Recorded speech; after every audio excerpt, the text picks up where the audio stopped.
short-tailed opossum, or they call them STOs, short-tailed opossum. They're pygmy. They're from Brazil. They're very tiny. This is about as big as they get. They're not like your giant opossums that you see on the side of the road. This is as big as they get. This one's a little boy, and they're marsupials. They actually have a prehensile tail, so they can hang from their tail. They're actually a marsupial without a pouch. Most marsupials have pouches, like your sugar gliders, your kangaroos and that, but this is a marsupial, but no pouch. When the babies are born, they're actually like tinier than a piece of rice, like a half a piece of rice. And they attach to the mom's belly, and they live there for like 30 days, and then they slowly get bigger and bigger, and then they nurse from the mom, and then when they drop, they'll drop off when they're big enough. And this little guy, he eats, we have a dried short-tailed opossum food. Some people can't get that a specific short-tailed opossum food, so we'll feed them a mixture of cat food, ferret food, hedgehog food, sugar glider food, because it has a lot of the same ingredients that they need. They also love crickets.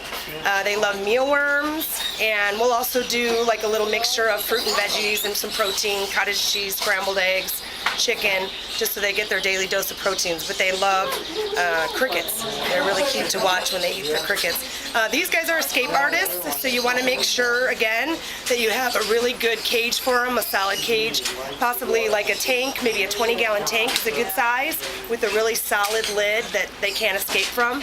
You want to make sure they have an exercise wheel. You want to make sure they have a hide box. And actually, these little guys can be litter box trained, and they train pretty easily. So you can get little tiny litter boxes, and they'll actually go in the litter box. So that's, you see, here's, he hangs. And these guys are a little more on the nocturnal side too, so they're going to be a little more active in the evening hours as well. And these guys are solitary in nature, so it's best to have one.